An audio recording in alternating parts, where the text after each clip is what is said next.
In the previous lecture, we completed introduction to power system, and now in this presentation, we will try to understand working of AC power supply system. I will explain how AC power is transmitted or supplied from the generating end to the load end.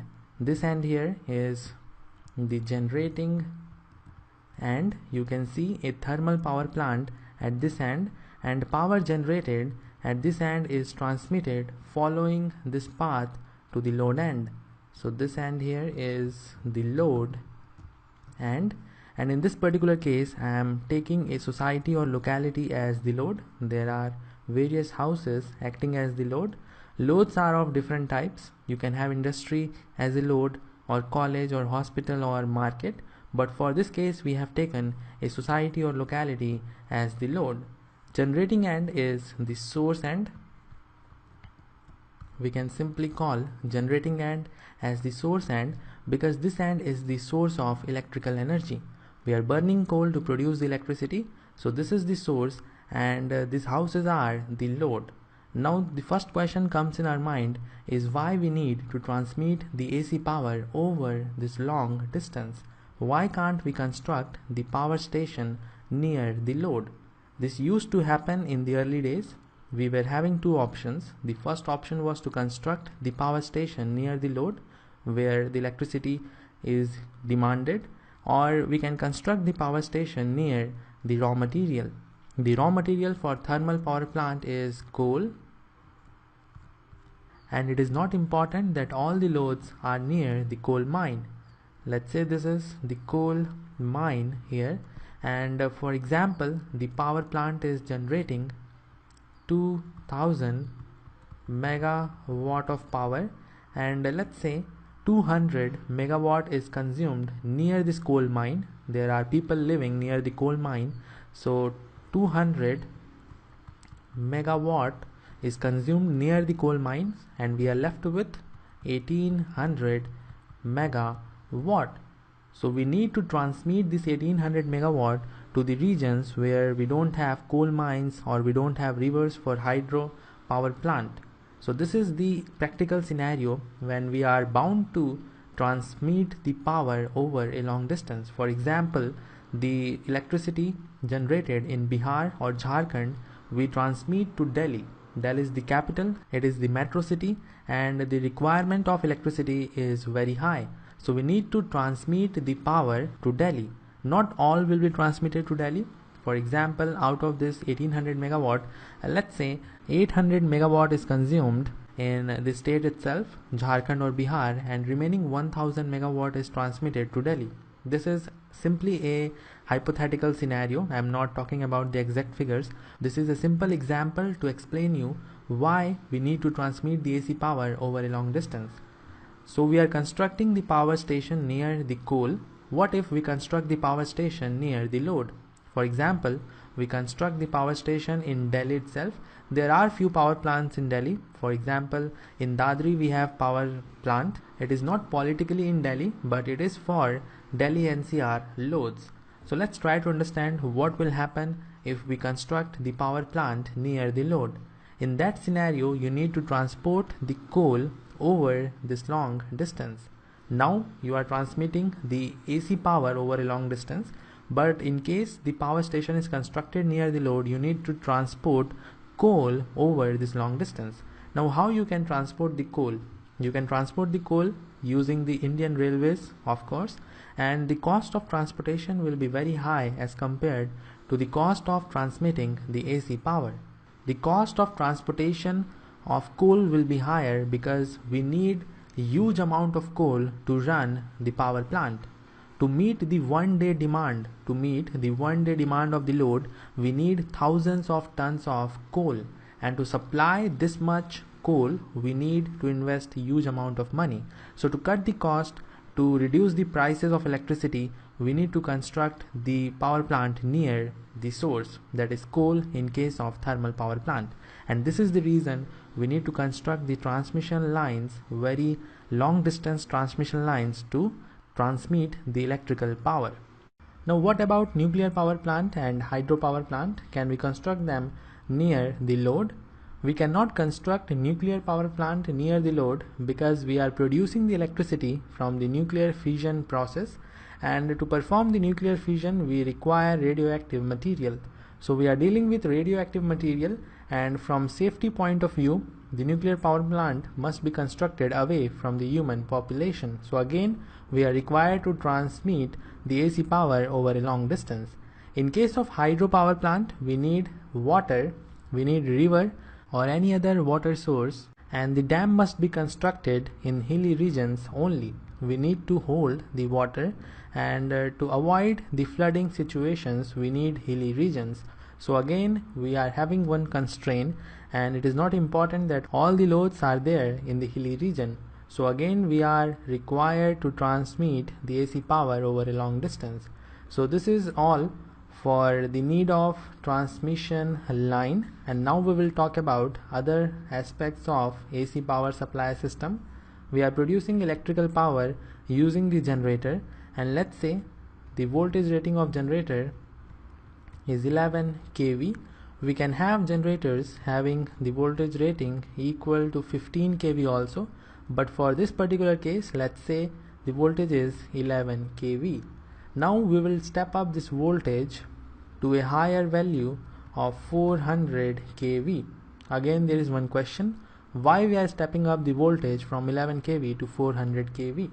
We are stepping up voltage because we need to avoid the line losses. We are using these lines to transmit the power, and these lines we call as transmission lines, and they are made of aluminium and steel. Aluminium and steel will definitely have some resistance, and as current is flowing through this wire there will be I square R losses. Now if you increase the voltage from 11 kV to 400 kV, if you increase the voltage, the current will decrease. The current is decreasing because power is constant and power is equal to VI. So if you increase V, I will decrease to maintain the same power. So this is the reason we are stepping up the voltage from 11 kV to 400 kV. In India we have few lines having the voltage rating more than 400 kV. We have lines having the voltage rating equal to 700 kV, but for this we will consider the voltage rating to be 400 kV. So one thing we can point, along with generator we require a transformer which is acting as step up transformer. This particular transformer we call generator transformer. The generator transformer is same as the other power transformers, but the operation is different. In case of generator transformer it will always work as step up, but the power transformers can work as step up or step down. So there is a transformer known as generator transformer or generating transformer associated with generator every time to step up the voltage. Now we have stepped up the voltage, we will transmit it over a long distance, and as we require lower voltages at the load end, we need to step down the voltage as well. For this purpose we use substations. Substations are multi-purpose stations. We have transformers and other electrical equipments in substation. There are different roles performed by the substation, but for this example we will only assume that substation is stepping down the voltage. So from 400 kV we will step down the voltage to 220 kV. The primary side of the transformer is getting 400 kV and the secondary side of the transformer is giving us 220 kV. This 220 kV is again transmitted, and we will step down 220 kV further to 132 kV. 132 kV is transmitted and stepped down at other substation to a voltage level of 33 kV. 33 kV is stepped down to 11 kV, and 11 kilovolt is stepped down to 400 volt. So this is how the standard transmission voltages look like. These voltages are not random voltages, I have not taken them by my own, but these voltages we call as standard transmission voltages. Okay, now there is one important thing you must see in this diagram. Here we are having three-phase, three-wire system. Three-phase, three-wire system means we have three phases RYB, red, yellow, blue, and three wires are there. So I will write three-phase, three-wire system. Here also we are having three-phase, three-wire system. Three-phase, three-wire system again. Three-phase, three-wire system. Three-phase, three-wire system. Three-phase, three-wire system. And this one is the last three-phase, three-wire system. Here you can see one extra line, the yellow line. So this system is three-phase, four-wire system. This is three-phase, four-wire system. The fourth wire, the new wire, is neutral.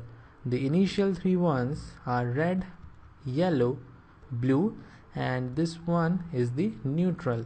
So we are having three-phase, four-wire system, and different houses are connected between Rn, Yn, or Bn. For example, this is your house and this is your friend's house, and your house is connected between R and N. Your house is connected between R and neutral, and your friend's house is connected between yellow and neutral. It is connected between yellow and neutral. And what is the voltage you are getting at your house? What is the voltage you are getting? Here this transformer is stepping down the voltage to 400 volt, but you will say we get 230 volt in our house. This is true. You will not get 400 volt because 400 volt is the voltage between two different lines. I will try to explain this concept because it is important. We are having three lines. Red, yellow, and blue, and in the last system we are having three-phase, four-wire line. So other line is there which is the neutral, and if you calculate the voltage between R and Y, you will get 400 volt. If you calculate the voltage between yellow and blue, you will again get 400 volt, and between red and blue, you will get 400 volt. So all these voltages are line voltages, and you already know what is a line voltage. The voltage between two different lines is line voltage. Now we will find out the phase voltage. There is new term, phase voltage. Phase voltage is the voltage between any of these three lines and the neutral.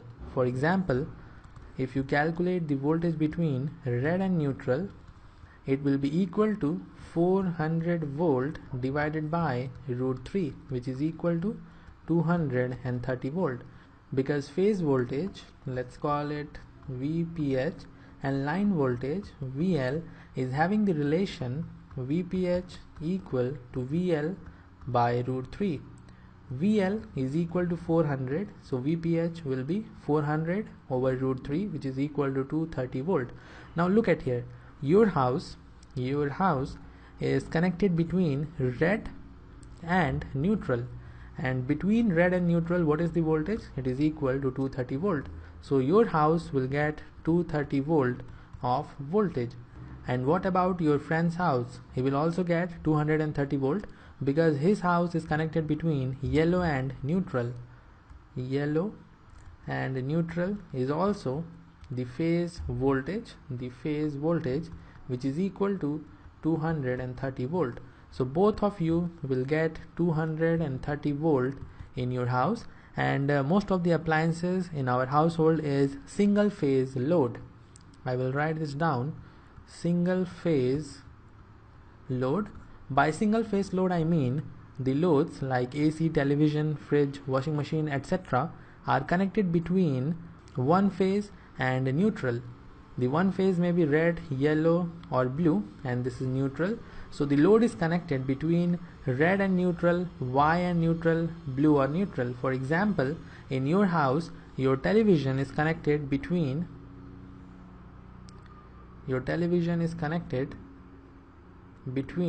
red and neutral. So it is getting the voltage equal to 230 volt. But in industries, we may have three-phase load. And these three-phase loads are connected to the three phases of the line. The load will be connected to red as well as yellow as well as blue. This is the three-phase load connected to red, yellow and blue. Three-phase load. I hope the explanation is clear to you. Sometimes you will find there is no power at your home, but there is power at your friend's home. This is because your house is connected between red and neutral, and his house is connected between yellow and neutral. We are having fuses like this, and let's say this fuse, the red fuse, is blown up. So there will be no power at your house because the fuse is gone, but at your friend's house there will be power because this fuse is working. These are few things you must know. Now let us talk about transmission, distribution and generation. In this diagram, if I divide it, I will get the generation part before this line. This part is the generation part, and from here to here we have transmission part. I will write this down. This part is generation part. From here to here we have transmission part, and from here to the load we have distribution part. You can also divide transmission into two different parts, primary transmission and secondary transmission. The same thing you can do with distribution also, primary distribution and secondary distribution. But for now, it is important to understand which part is generation part, which part is transmission part, and which part is distribution part, because power system is all about generation, transmission and distribution. So this is all for this lecture. If you have any doubt, you may ask in the comment section. We will try to cover other basics of power system in the coming presentations.